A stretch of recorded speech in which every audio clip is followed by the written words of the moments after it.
Tomorrow noon, just at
Very good evening, dear viewers.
Apologies, guys. We have what's in temporary power outage.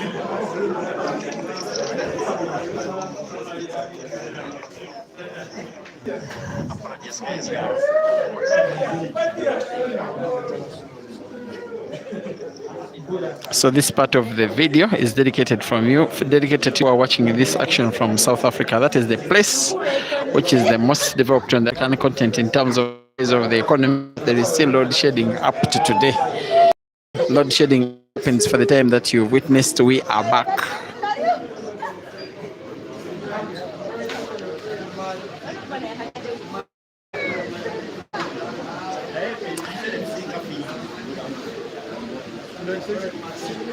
But from where I'm watching, there is a little bit of a glitch in the network. I hope your video is okay, because this one is one of the most juicy matches of the competition for all sorts of reasons when it is Cesar and Rashida, arguably the men and best man in their respective genders, facing off in a tournament where the lady is head-started with +1 as per the regulations of the tournament. Yes, the scoreboard reads 2-1 Cesar leading. Actual score is 2-0 Cesar lead. Lead is courtesy of +1 with which she was head started in a race to 5. And then the winner will be playing the first match in the quarterfinals at p.m. East African time, around 1500 hours East African time tomorrow afternoon.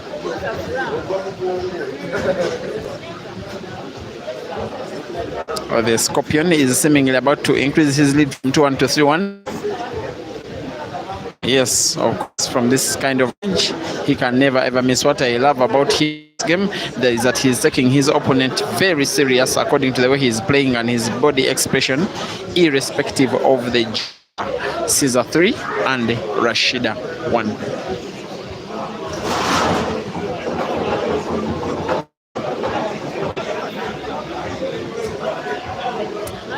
Meanwhile, this match is the last that I am streaming today. Will I say tonight? Only 8 minutes to midnight. The streaming is pretty much going through 2 hours of the morning. There will be another match that will be happening after this between Moses Somara and Elia Jr. But yes, yeah, please forgive me, that one I will not be streaming. I don't yet even know where I'm going to sleep. I have to look for accommodation within. It may take a few minutes and then have some good night's sleep, charge my gadgets and then sleep, and then yes, ready for tomorrow's action, because it is, even the matches are fewer but the races are longer and more enduring. The pots black and white on the break, it remains a void break. The same player gets to break irrespective of whether there was another ball potted or not. As long as black is potted on the break, it is the player getting to break the same frame again with no scores recorded.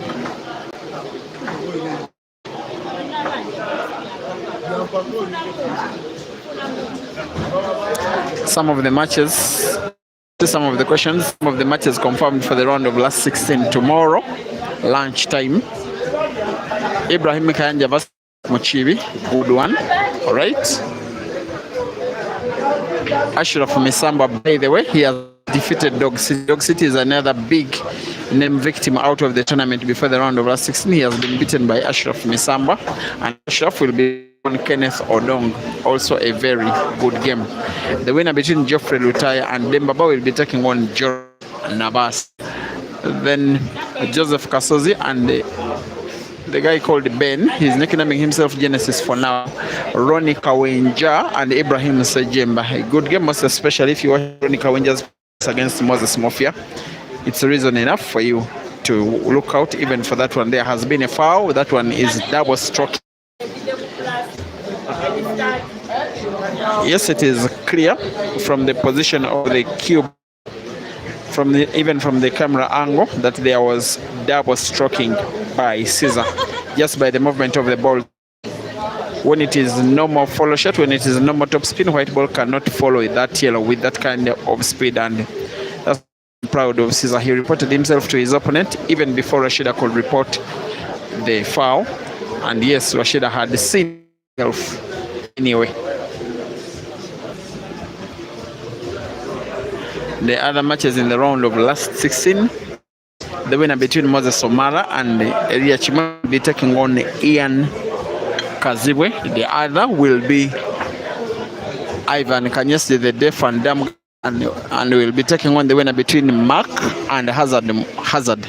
Most likely, yes, Ivan versus So more than 1 or 2 or 3 reasons to look forward to all of the action tomorrow. I'll be doing that live streaming throughout the tournament. Yes, I think the tables being used shall be reduced from 3 to 2. That means I'll be doing a match on Facebook, that is Break and Finish Live, and then a match on Break and Finish Live at the same time throughout the tournament. And then the final shall be streamed both on Facebook and YouTube.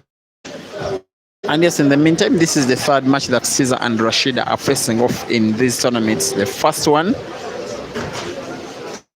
ended in victory for Rashida. It was a final of a 48-player competition. She's the only registered as a female, and then she was being hit started with +1 throughout the tournament in races to 4 and 5. Then the the rest to 7. Then she was head started with +2. I remember Cesar winning the first 2 frames, first 3 frames. Then he led by frames to 2. Then started taking the match lightly. Rashida started winning frame after frame after frame, and before Cesar could make himself to be very serious, Rashida had won the match by 7 frames to 5. That tournament was worth $200 for the winner. It was played on the 1st of December. I do remember that the following, which was second, as we are leaving for Nairobi for the Grand Mchana Open. Then the same pair met off. I think it was quarter final of a weekly comp that was organized in January at class in Kampala.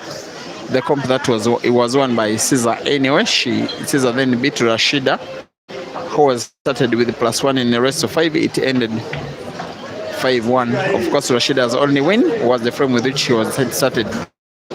She wants to make amends for that loss. She has just lost the last 3 frames and benefiting twice from fouls from Cesar in the same frame, and the world class in Rashida exhibit against the best of Uganda's male players. It is Rashida now 2 and Cesar 3.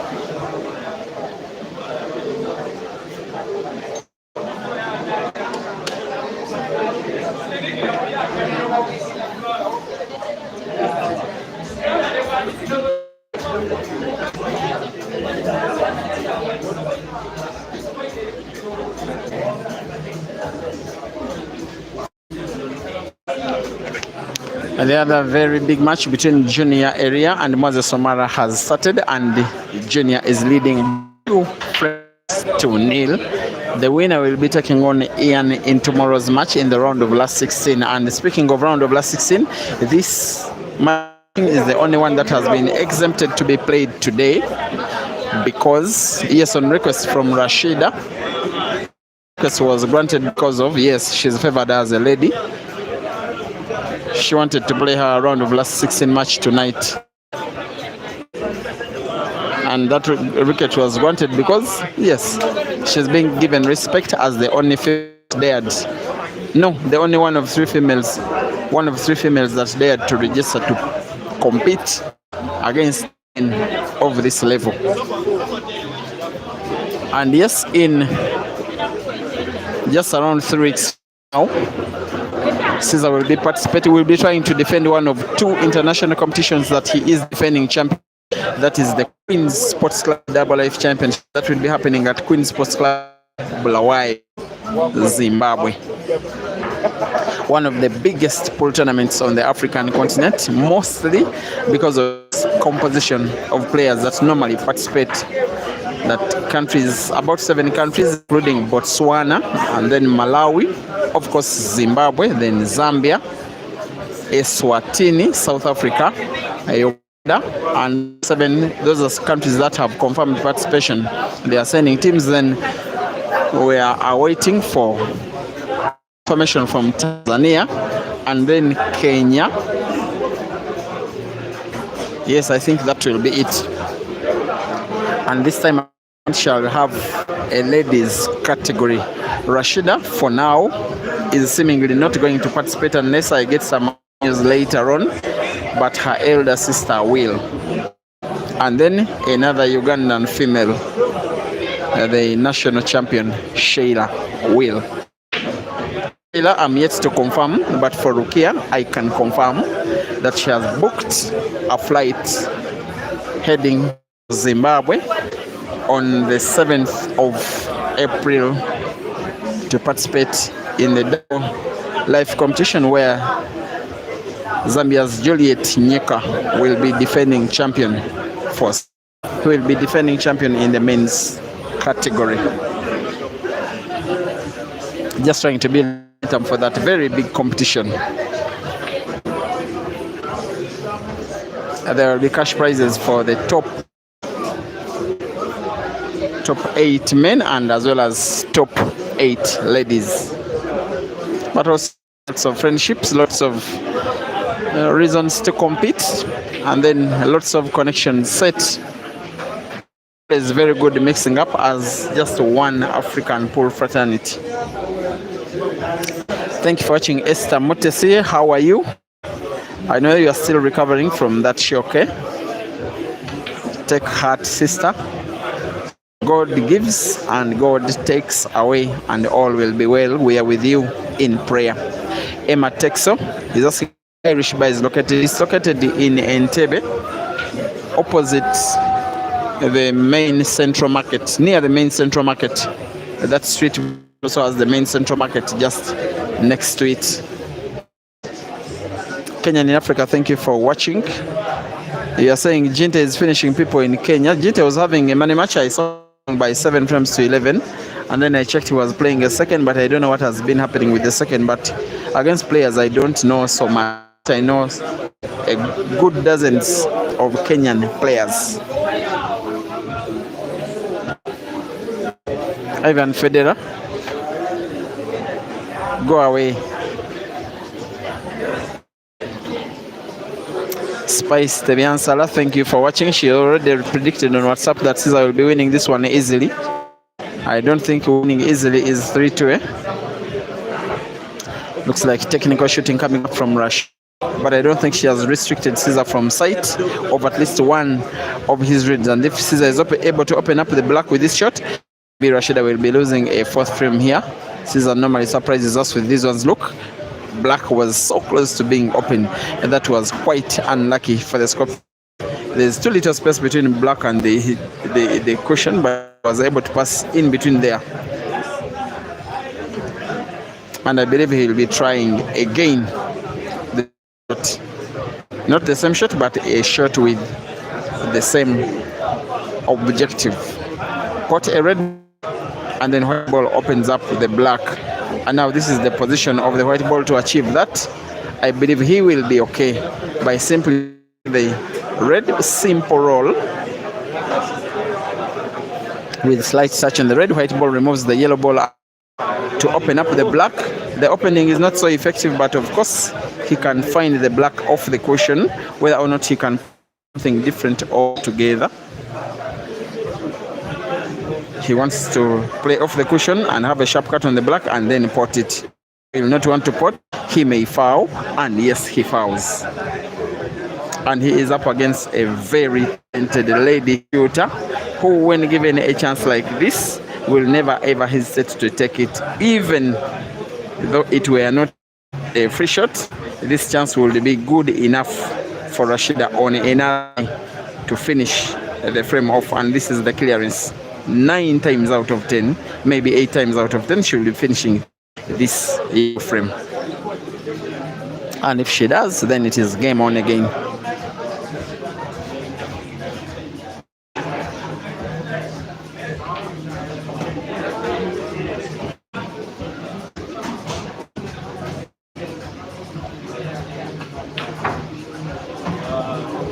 I don't think that will be accurate shooting from Rashida. She intended to move the white ball so close to one of her last yellows. In the end, she will be finding it very difficult to pot. She will be playing a safety snooker. No need risking, because the risk could come so costly. And while it's back on another day, it may not. She still has some work to do here. Make a sharp cut of that yellow ball. Make sure in the same shot that she doesn't deny herself white ball for the last ball, which is the black. She does the stand and fails to take down the Scorpion on his own stand. The mistake is not the miss of the that's not a surprise, it is normal. The mistake was where Rashida decided to pot when there was a match set shot. Cesar at best could find the black, but he was never going to pot it. And Rashida will now know that the learning still continues as Cesar takes down a frame that was pretty much done and dusted for the lady. Rashida 2 and 4 race to 5.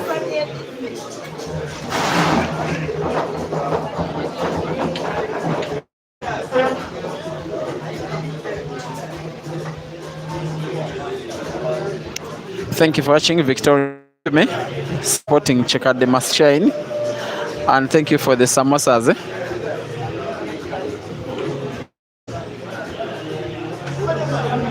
The miners MC, you say you're just feeding Jinte in Kenya. The idea, by the way, was for Jinte to cross over to Uganda. He has been in Kenya for the better part of 1 month. Maybe the plan to come to Uganda is off. I'm trying to think so. Ignition, you're saying the video is not clear. No, Cabs, I am watching the same video on another phone and it is very, very, very clear. It is an issue on your side. Mliwa is asking for which level this match is at. It is, Rogers, it is at the round of last 16. It is the only match that will be played round of last 16 today. At the request of Rashida, being a lady, to be sure that she will be part of the quarterfinals or not. Also, considering who her opponent is, if you are told her to go back home and then return tomorrow with Cesar as an opponent, maybe a weak player like Seriansala will just be remaining home.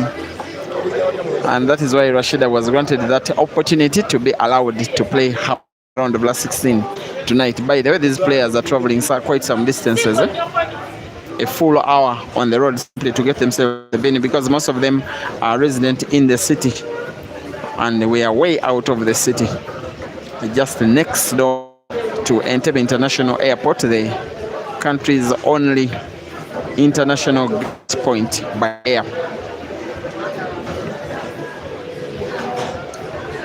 Cesar versus Rashida. Lady wearing blue, having this little problem of the red frame, and Rashida being Rashida, maybe she's going for this finish of.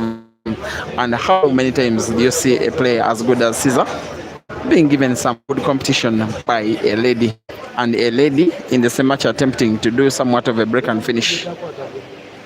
And it is possible. Dead red ball, relatively dead, is that red ball which just has a yellow in front of it towards the top cushion, the top pocket, the top corner, and here she attempts to open it up. She has one mission to frame and by break and finish. This time round she decides that maybe sometimes patience pains, but it pays. She became so impatient. That's how she lost frame number 5 carelessly. This match would have been right now at 3-3 if not for Rashid's complacency. Now look at this wonderful. Now is spot that red ball which is near the yellow in the same shot, not deny herself white for the last ball, which is backed at the corner pocket on the top left of your screen.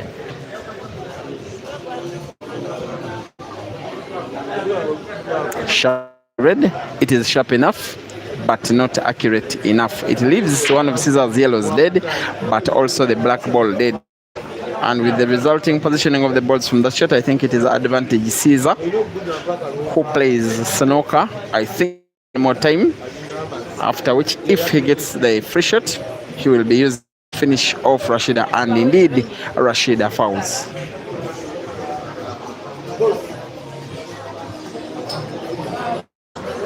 McDonald Moyo, thank you for watching. Lawrence Bwenje, yes, Lawrence Bwenje has been here for me sodas at the venue, now he's watching online.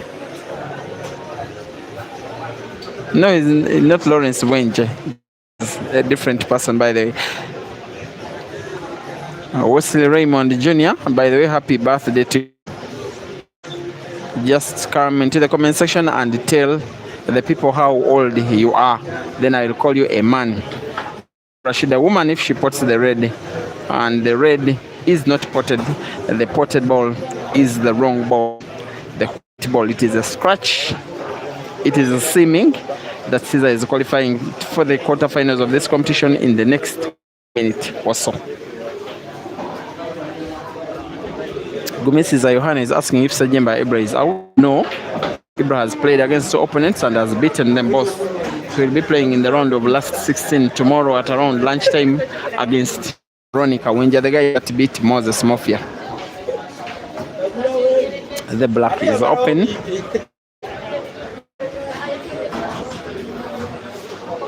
Cesar may open up even the dead yellow near the center pocket. It is not open, but that was close. And I know he may want to open it up again. Another opportunity presents itself.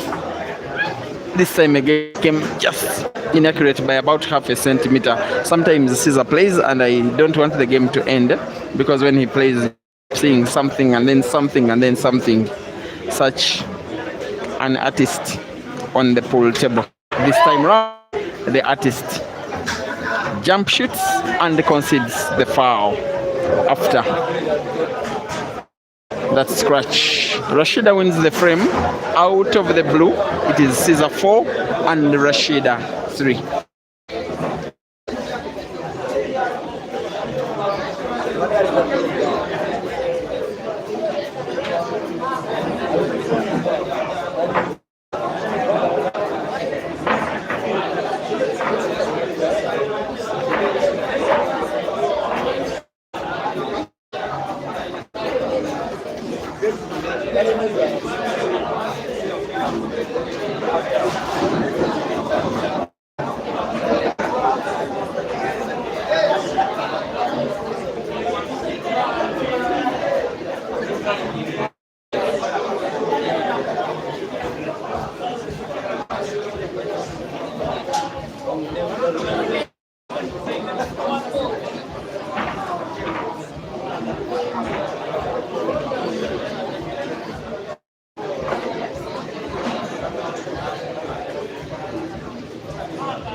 Maybe, finally, maybe,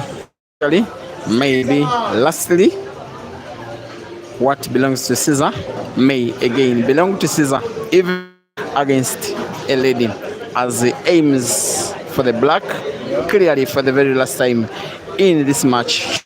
Aim and shoot and pot, and there goes the Scorpion, the very first player into the quarterfinals of this competition. He is already in the money. Of course, he doesn't want to get the small money for the player that comes number 8. He wants the big money for the player that comes one. Rashida's special in the competition comes to a round of last 16 end, and Cesar wins by 5-3. I wish you a very happy rest of the evening. May the Almighty God bless you. Let's meet tomorrow at lunchtime, round of last 16 all the way up to the final. Good night and ciao.